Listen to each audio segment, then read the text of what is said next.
एक भयानक अंधेरी रात में मंदिर की सीढ़ी पर मंदिर में लगी लाइट की रोशनी में एक साधारण 15 साल का लड़का पढ़ाई करते दिखा। ठंडी के दिन थे, वो ठंडी से कांप रहा था, पढ़ाई में खोया हुआ था। हफ्ते में 2 दिन मैं उस रास्ते से होकर गुजरता था। दिन में कभी वो नजर नहीं आता। मुझे काफी जिज्ञासा होती थी उसके बारे में जानने की। एक रात खाना खाकर मैं गाड़ी लेकर उसी रास्ते से गुजरने वाला था। सोचा जाते जाते कुछ पार्सल लेके जाऊं उसके लिए। मैं पार्सल लेकर गाड़ी से उस मंदिर के पास पहुंचा। लड़का सीढ़ियों पर बैठकर हमेशा की तरह पढ़ाई कर रहा था। मैंने गाड़ी रोकी और उसके पास गया। मेरी तरफ जब उसने देखा तो वो मुस्कुरा दिया, जैसे वो मुझे पहले से जानता हो। मैंने उससे पूछा, बेटा तुम हमेशा यहीं पर क्यों पढ़ाई करते हो?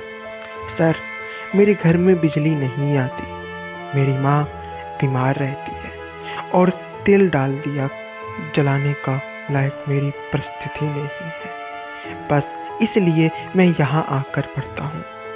तुम मुझे देखकर मुस्कुराए क्यों? मैंने पूछा। क्योंकि आप भगवान हैं, वो बोला। ऐसा नहीं है, मैंने कहा। नहीं, आप भगवान ही हैं, उसने बोला।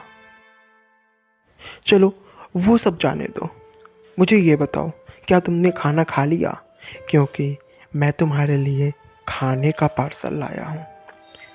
देखा, इसलिए मैं आपको भगवान कह रहा था। आज मुझे बहुत भूख लगी है।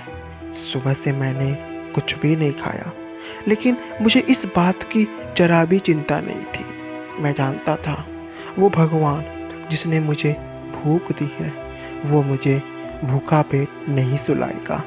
किसी ना किसी रूप में आकर मुझे खाना देगा। और आप खाना लेकर आ गए। आप भगवान ही हो ना?